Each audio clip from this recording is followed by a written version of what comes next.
भोले बाबा के चरणों में कोटि कोटि प्रणाम, मैया पार्वती के चरणों में कोटि कोटि प्रणाम, सभी देवी देवताओं के चरणों में कोटि कोटि प्रणाम। दोस्तों, आप सभी के बीच में बहुत ही प्यारा शिव चर्चा गीत गाने जा रही हूँ। अगर आप सभी को अच्छा लगे तो वीडियो को लाइक, शेयर एंड कमेंट कीजिएगा और चैनल पर नए होंगे तो चैनल को सब्सक्राइब जरूर कीजिएगा। दोस्तों,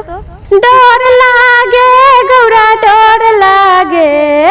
डर लागे गौरा डर लागे, गौरा तोहरो सजनमा से डर लागे, गौरा तोहरो सजनमा से डर लागे,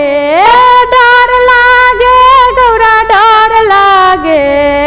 डर लागे गौरा डर लागे, गौरा तोहरो सजनमा से डर लागे, गौरा तोहरो सजनमा से डर लागे। कोठा अटारी शिव के मनहु न भावे, कोठा अटारी शिव के मनहु न भावे, मनहु न भावे गौरा मनहु न भावे, पर्वत पहाड़ा पमन लागे, पर्वत पहाड़ा पमन लागे, गौरा तोहरो सजनमा से डर लागे, गौरा तोहरो सजनमा से डर लागे, डर लागे गौरा डर लागे, गौरा तोहरो सजनमा से डर लागे। खोबा मलाई शिव के मनहु न भावे, खोबा मलाई शिव के मनहु न भावे, मनहु न भावे गौरा मनहु न भावे, भांग धतूरा पमन लागे,